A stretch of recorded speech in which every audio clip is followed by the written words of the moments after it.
जी ओम अच्छा, शांति। हाँ दीदी जी। जैसे जैसे क्वेश्चन का जैसे कहते हैं ना कि संकल्प से सृष्टि रची, है ना। हम्म तो ये एक दिन ना मैं ऐसी बैठी हुई थी, तो ऐसे हम्म अपने मन में जैसे चला संकल्प चला, तो कि हम्म बाबा, जैसे कि बाबा और मतलब आत्मा और परमात्मा जैसे परम धाम में साथ ही रहते हैं ना, वो तो कहीं आते जाते नहीं है।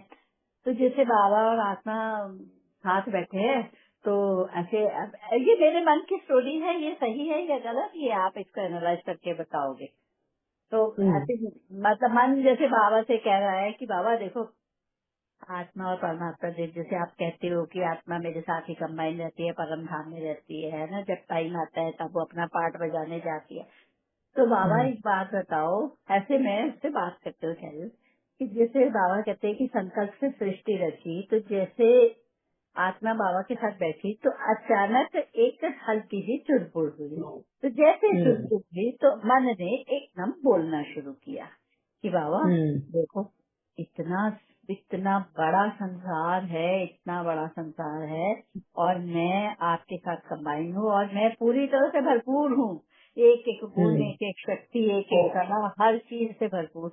तो मैं इसको एक्सप्लोर करना चाहती हूँ, अब मैं इसको यूज करना चाहती हूँ। तो बाबा बताओ मैं क्या करूँ। तो बाबा जैसे वो शाय जाय शू जैसे करते हैं, तो बाबा ने 5 तत्वों का एक पुतला तैयार किया और उसने उस आत्मा को इंसर्ट कर दिया। तो जैसे आत्मा इंसर्ट हुई तो उसके साथ मन, बुद्धि, संस्कार, उसका जो पूरा जो उसके साथ के कंपेरियन है, तो वो हो गए। अब फिर वो आत्मा कहती बाबा से, बाबा ये तो मैं अकेली हुई हूँ, अब मुझे इसका पार्टनर भी चाहिए। फिर इसको चलाने के लिए मुझे 5 तत्व, धरती, आकाश, वायु, जल, अग्नि, मतलब वो जो सृष्टि का पूरा चक्र है वो सब चाहिए। तो धीरे धीरे धीरे ऐसे बहुत सारे, बहुत लंबी देर तक मैं मतलब इस चैनल में किया। तो लास्ट में मतलब कि वो फिर सतयुग के फिर 8 जन्म, फिर त्रेता, मतलब त्रेता के फिर 12 जन्म, फिर 12 जन्म में फिर द्वापर के 21 जन्म, ऐसे मतलब वो पूरा जैसे सृष्टि चक्र का पूरा घुमाया घुमाया घुमाया ऐसे करते करते। तो बाबा कहते हैं लास्ट में, जब मैं फिर बाबा के पास बैठी हूँ, बाबा इतना लंबा सफर कर लिया, बहुत लंबा सफर करके अब बाबा कहते हैं बस अब सार में समा जा, विस्तार देख लिया ना तूने, अब समा जा इस सार में, और इस सार में समा के बन जा बिंदु और आजा मेरी गोदी में। तो मैं इसको इस तरह से इतना अच्छा अपने मन में एनालाइज किया। तो ऐसे एनालाइज करने के बाद मैंने सोचा मैं एक दिन दीदी से ये बड़े दिन पहले की बात है, तो मैंने उसको एनालाइज कर, तो मैंने कहा मैं दीदी से पूछूंगी क्या ये जो मेरी कल्पना का की स्टोरी या जो सुना है ये करेक्ट था या नहीं था, कि एक संकल्प ने कितनी बड़ी रचना कर दी, एक झाड़ पूरा पैदा कर दिया, और फिर वो झाड़ कैसे वापस झाड़ जड़ीभूत होके वापस बीज में समा गया। तो बताइए मुझे ये सब ठीक है?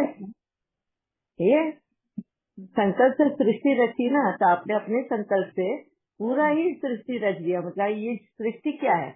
आपका दुनिया, आपकी दुनिया।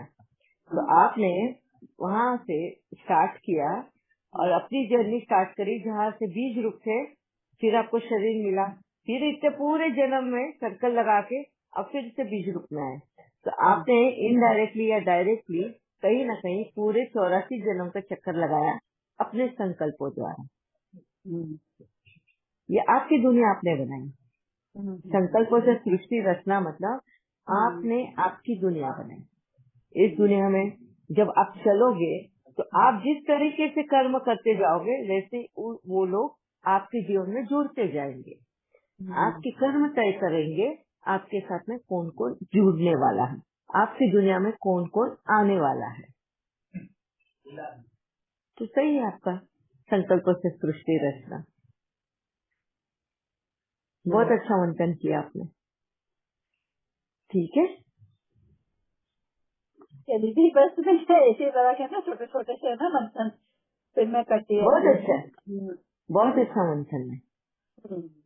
तो चलिए ठीक है, फिर तो अच्छा लगा, मैंने जो करेक्ट सोचा वो उसको कि आप तक मेरे भाव पहुँचे। तो थैंक यू, बहुत अच्छा। बस यहाँ पे एक फर्क है कि शिव बाबा हमें शरीर नहीं देता है, शरीर मिलता है हमें इन 5 तत्वों से मिलता है इस नहीं, दुनिया में आने के बाद। मतलब बाबा ने तो 5 तत्वों का निर्माण किया ना, मेरा मतलब तो ये है कि 5 तत्वों का निर्माण वो वैसे नहीं खत्म नहीं नहीं, हाँ, 5 तत्वों का निर्माण भी बाबा ने नहीं किया, ये सब स्वयंभू है, अच्छा। स्वयं निर्मित है। शिव बाबा ने नहीं निर्माण किया है 5 तत्वों को, ये स्वयं निर्मिति बोलते हैं इसको, इसको स्वयंभू बोलते हैं। इसमें आत्मा नहीं है, इन 5 तत्वों में कोई आत्मा नहीं है। इस दुनिया में, इस दुनिया से जो बनी हुई चीजें, 5 तत्वों से बनी हुई चीजों में आत्मा नहीं होती, ये मशीन है सिर्फ। आत्माएं तो दूसरी जगह से आती है, परम धाम से। जैसे हम बोलते हैं ना 16 यूनिवर्स है बहुत बड़ा, उसमें से एक कोई तो भी इसमें से सारी आत्माएं आके यहाँ पे ये मशीन को अपनाती है एंड उसको यूज करती है। इस धरती पर आत्माएं नहीं है, इस धरती पर सिर्फ मशीन से, शरीर रूपी मशीन। ठीक है, यस।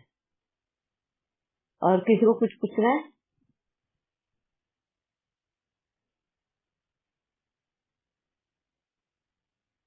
किसी को अनुभव शेयर करना है या फिर कोई मुरली के पॉइंट्स लेकर आए हैं? मैं इस धरती पर सिर्फ मशीन से, शरीर रूपी मशीन। ठीक है, यस। और किसी को कुछ पूछना है?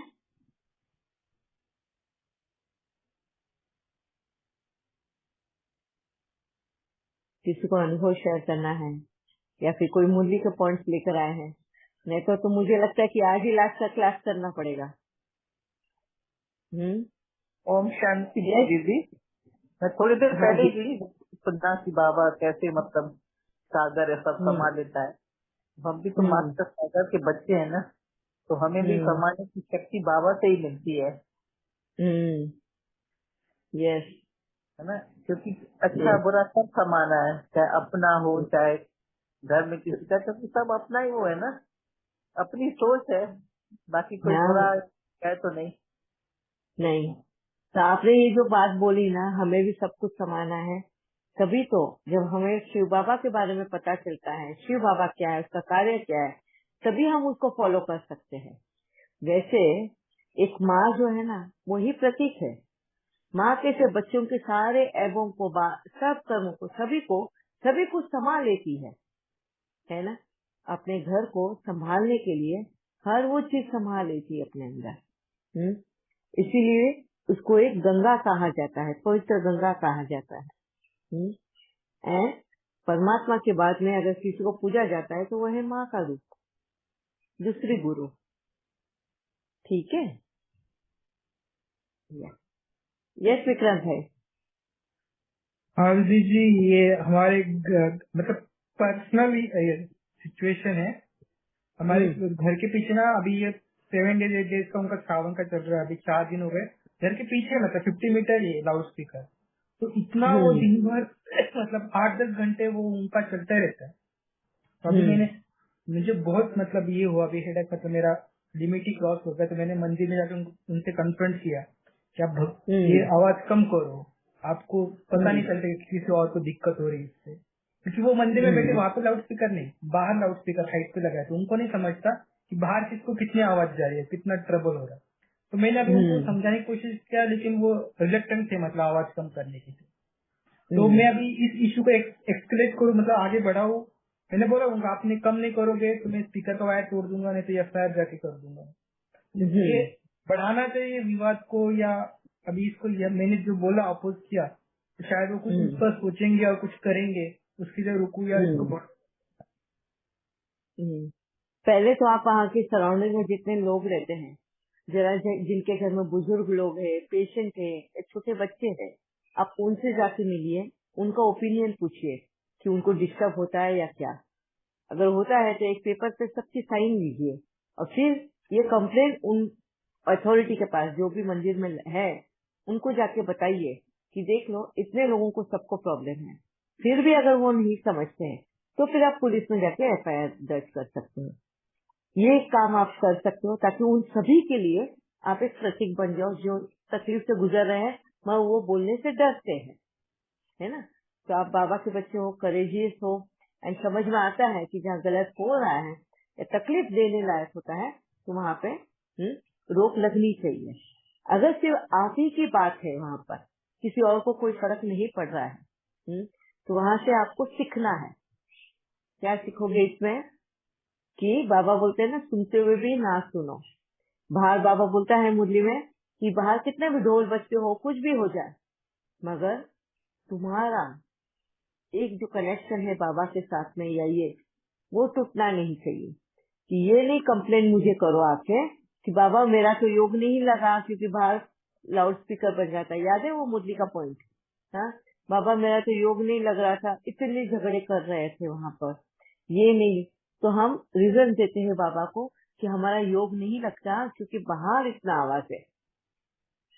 तो बाबा बोलता है बाहर की आवाज को तो तुम अनदेखा कर सकते हो, कान को अपनी सोच को, अपनी इसको डाइवर्ट कर दोगे तो बाहर की आवाज नहीं आएगी।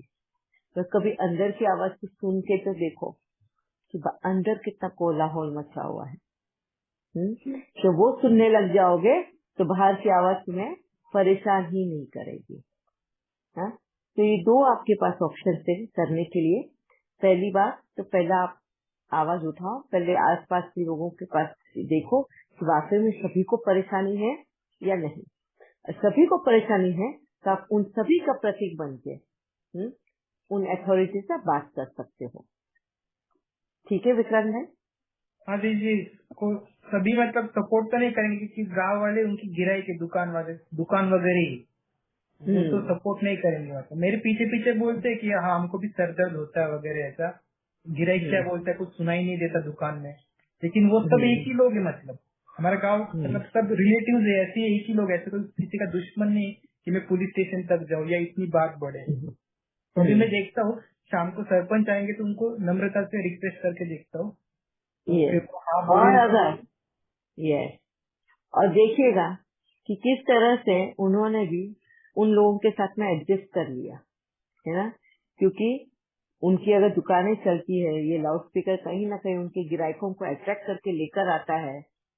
वहाँ पे लोग आते हैं कि अरे लाउड स्पीकर पे भजन चल रहा है या कीर्तन चल रहा है या जो भी चल रहा है, आरती चल रही है, तो वो आते हैं और उस वजह से उनका धंधा पानी चलता है। और यही वजह है कि वो सहन करने के लिए तैयार है ना। तो यही बाबा भी हमें सिखाता है।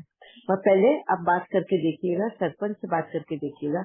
अगर उसमें से अगर हल नहीं निकलता तो ये जो डिस्ट्रक्शन वाला बात बोला ना आपने, मैं वायर काट दूंगा या ये तोड़ दूंगा, वो डिस्ट्रक्शन हो गया है ना। तो वो रॉयल लोगों को वो सूट नहीं करता। ऐसे वक्त में फिर दूसरा ऑप्शन ये है कि हमें भी कान बंद करना है जैसे बाकी के लोगों ने किया हुआ है। ठीक है जी ठीक है। यह सौम्या बहन। ओम शांति दीदी। ओम शांति। मुझे वही लास्ट टाइम मैंने आपसे एक क्वेश्चन पूछा था और आपने आंसर भी दिया था उसका, जैसे आत्मा और वो कैसे उसका जैसे हम बोलते हैं कि आत्मा का क्रिएशन नहीं हुआ है, ऐसा स्वयं हुआ है। हाँ, स्वयं हुआ। उसका आंसर आपने दिया मगर मुझे शायद समझ में नहीं आया अभी, इसलिए फिर से पूछना चाहती हूँ। क्या पूछ सकती हूँ? हाँ पूछिए। हाँ, वही है। अभी सभी परम धाम से हम आत्मा आते हैं, बस एक सोल जैसे हम परमात्मा कहते हैं, वो कौन डिसाइड करता है कि सिर्फ वो ही वहाँ रहेंगे और बाकी सब यहाँ आएंगे? तो आपने बोला कि वो आकर्षण में हम सब आते हैं करके, तो वो मुझे इतना क्लैरिटी नहीं मिला इसमें। अभी देखो सौम्या बहन, हम सब जूम सेशन में हैं, ठीक है। हम सब लोग अपना अपना एक एक कुछ ना कुछ अनुभव शेयर करते हैं इधर। जितने लोग मधुबन में गए हैं, मधुबन की अनुभव शेयर करते हैं, है ना, कि हमको मधुबन में ये एक्सपीरियंस हुआ, वहाँ पे इस तरह की शांति मिलती है, वहाँ पे ये, वहाँ पे वो है। मैंने अपना अनुभव शेयर किया ज्ञान सरोवर का, किसी ने शांतिवन का शेयर किया, कोई माउंट आबू घूमने गया, वहाँ के दिलवाड़ा टेम्पल या नकी लेक या जो बाबा का वो रॉक है वहाँ का, तो कभी जो ज्ञान में नहीं है, जो ये सुनते हैं, वो भी सुन के जाने का मन करता है। क्या दिख के तो आए ना, कैसा है, क्या है। क्या आप अगर अभी तक गए नहीं तो आपका मन हुआ कि मुझे भी मधुबन जाना है एक बार, अरे मेरे को भी सुनना है, मेरे को भी देखना है कि क्या है, किस तरह वहाँ पे अनुभव किया जाता है, कैसे बाबा का अनुभव होता है वहाँ पर। क्योंकि बहुत लोगों से हम अनुभव वो सुनते हैं, है ना। तो एक बार संकल्प आता है ना कि जाकर देखें। हाँ दीदी। हाँ, तो इसी को आकर्षण बोलते हैं। ऐसे ही सारी जितनी भी आत्माएं यहाँ से जाएंगी परम धाम, वो एक सपना लेकर जाएगी अगले कल्प का, और उसी हिसाब से वो वापिस से आना शुरू करेंगे। अभी आपका ये क्वेश्चन होगा, जो पहला बार आया होगा वो कैसे आया होगा? हाँ, है ना। जो पहली बार आया ना, वो ऐसे घूमते हुए आया जैसे आज इस धरती से हम यूनिवर्स में जाते हैं ना, सैटेलाइट ढूंढने को, दूसरे ग्रहों को ढूंढने को। वो जाने के लिए भी हमने रॉकेट्स बनाया, हमने क्या नहीं बनाया ताकि हम दूसरे ग्रह पे लैंड कर सके, मून पे लैंड कर सके। अभी मून के बारे में जब पता चला कि ऐसा ऐसा होता है, क्या हमारा आकर्षण होता है कि नहीं होता है वहाँ पर जाने का? एक बार देखने का तो होता है ना। तो बस इसी तरह है। अभी तक तो हम कोई गया ही नहीं, बहुत ही कम लोग गए हैं चांद पे, गिने चुने लोग गए चांद पे, गिने चुने लोग गए हैं मार्स पे, है ना। मगर यहाँ पे 700 बिलियन लोग हैं, 700 करोड़ लोग, उन सभी का वो आकर्षण केंद्र हो चुका है कि हमको भी एक बार तो जाना है अपने। कैसा दिखता है मार्स, कैसा दिखता है चंद्र, चंद्र के ऊपर कैसे हमारा पैर पहुंचता नहीं है, बोलते हैं ना 6 फीट ऊपर ही रहते हैं हम चंद्र पे, हाँ, हमारा जमीन पे पैर नहीं लगता। तो वो कैसे चलते होंगे, हमको अनुभव करना है, हम आकर्षण में आते हैं ना।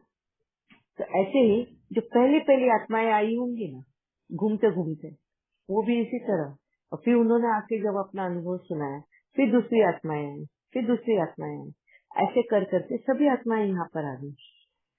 बस पीछे रह गए तो शिव बाबा, वो कभी आकर्षण में आए ही नहीं, वो संतुष्ट है, और इसीलिए जन्म मरण के चक्कर में नहीं आए। और जब वो जन्म मरण के ही चक्कर में नहीं आया, इसके लिए वो परमात्मा कहलाए। और यही वजह है कि वो इन 5 तत्वों में अगर कंपैरिजन किया जाता है तो सागर के साथ कंपेयर किया जाता है, क्योंकि सागर में सब कुछ मिलता है, सागर किसी में नहीं जाकर मिलता। सागर का एग्जाम्पल आपने बहुत अच्छे तरीके से समझाया, वो समझ गई। मगर सागर तो इधर ही है, हमारे नदी के पास में ही रहता है, मगर वो कंपैरिजन है। हाँ, कंपैरिजन है। शिव बाबा का कंपैरिजन है सागर। शिव बाबा सागर नहीं है, सागर की तरह है। शिव बाबा का ज्ञान सागर की तरह है, शिव बाबा का प्यार सागर की तरह है। कंपैरिजन है। अच्छा, तो मतलब सारे हम आत्माएं अट्रैक्शन में आते हैं धरती के, और सिर्फ एक सोल नहीं आते हैं चांद पर, है ना। यस, और इसीलिए वो परमात्मा कहलाते हैं। ये आपको आगे मुरलियों में कभी न कभी आपके सामने आएगा ही। शिव बाबा ने खुद ने ये बात मुरली में बताई है अपने बारे में, कि वो आकर्षण में नहीं है, इसलिए वो जन्म मरण में नहीं आए। उन्होंने शरीर कभी किसी के शरीर द्वारा जन्म लिया ही नहीं, और यही वजह है कि उनको परम आत्मा का पद मिला है। ओके दीदी, चिंतन करूंगी इसके बारे में। यस। और किसी को कुछ क्वेश्चन?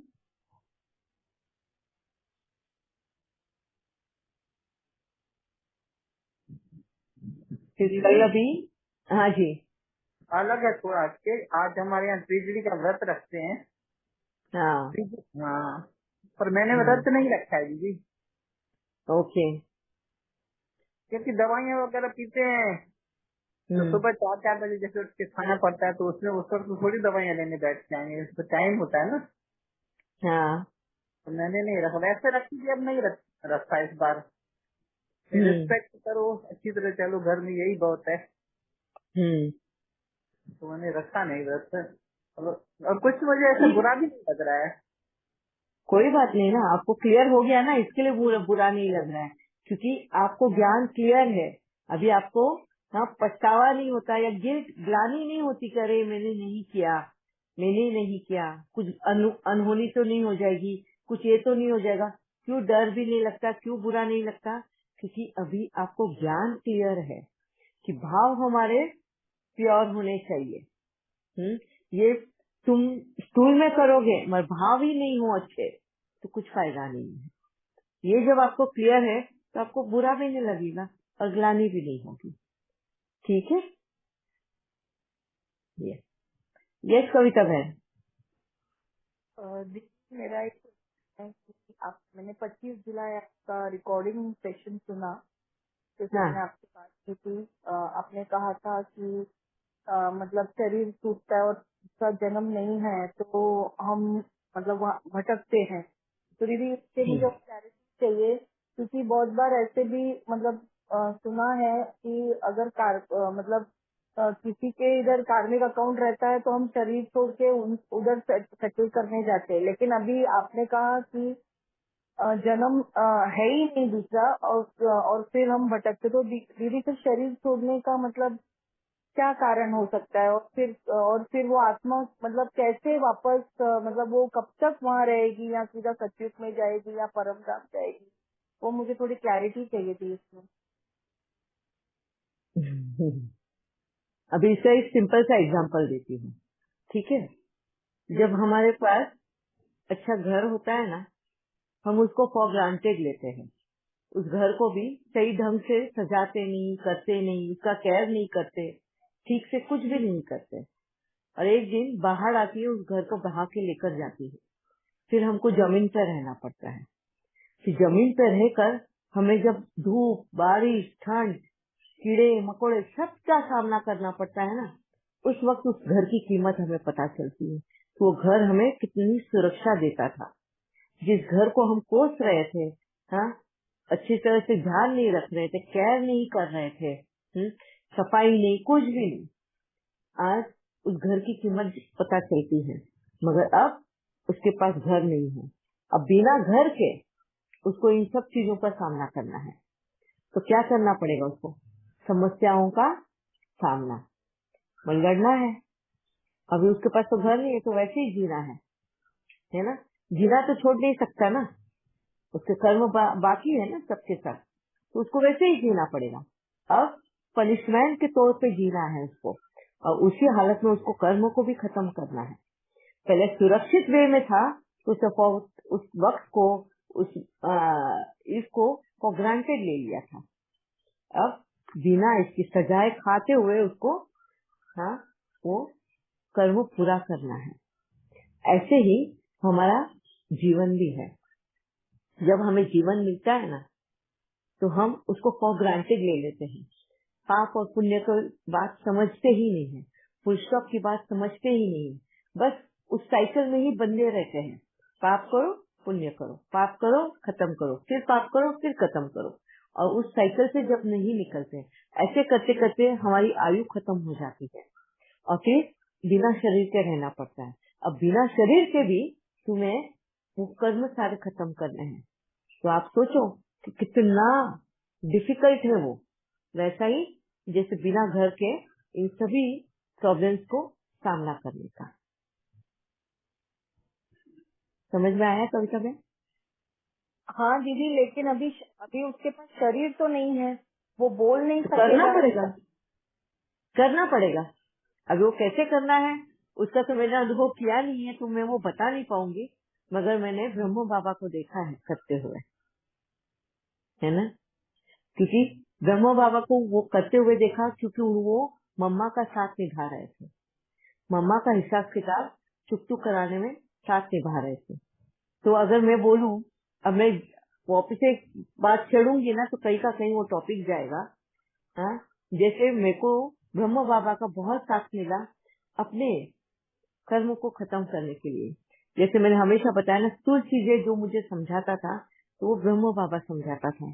जैसे मेरे को आंखों से दिखना बंद हुआ तो कैसे खाना बनाना है, किस तरह से बनाना है, कैसे अग्नि के साथ में मुझे मेलजोल बढ़ाना है, बिना देखे रोटी सेकनी है या ये, तो सारा जो ज्ञान मुझे मिलता था ना समझने के लिए, वो ब्रह्म बाबा ने समझाया है।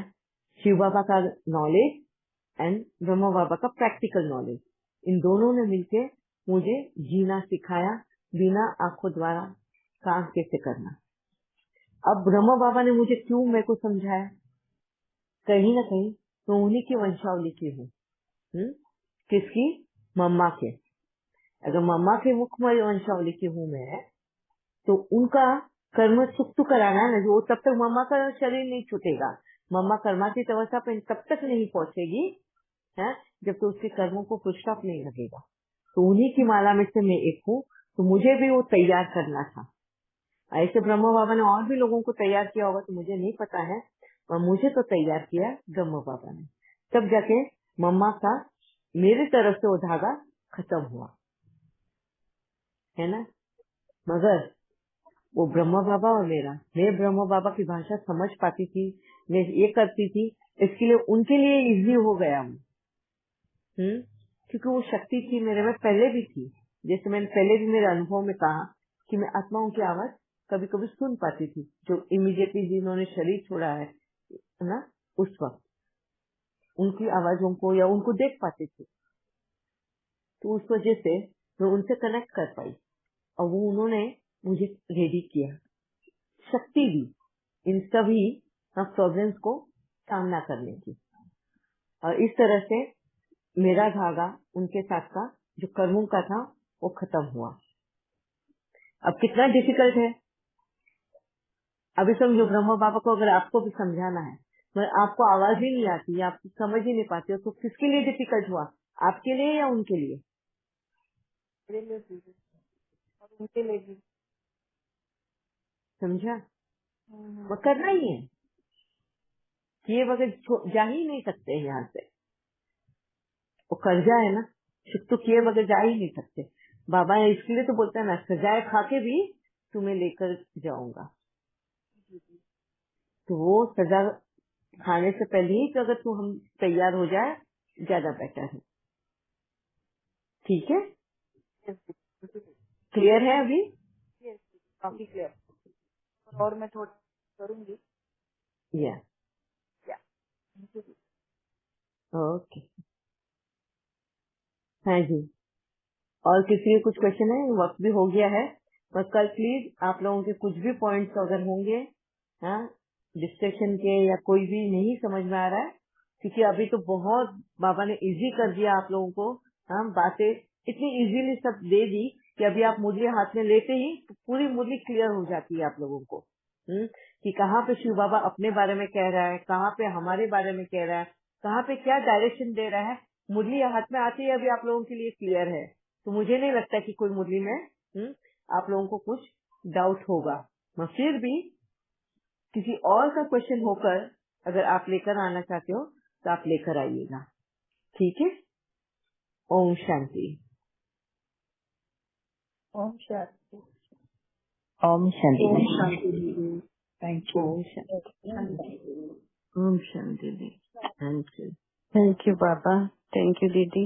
ओम शांति। ओम शांति दीदी, थैंक यू दीदी, थैंक यू बाबा। शुक्रिया, शुक्रिया बाबा, शुक्रिया। ओम शांति दीदी, थैंक यू।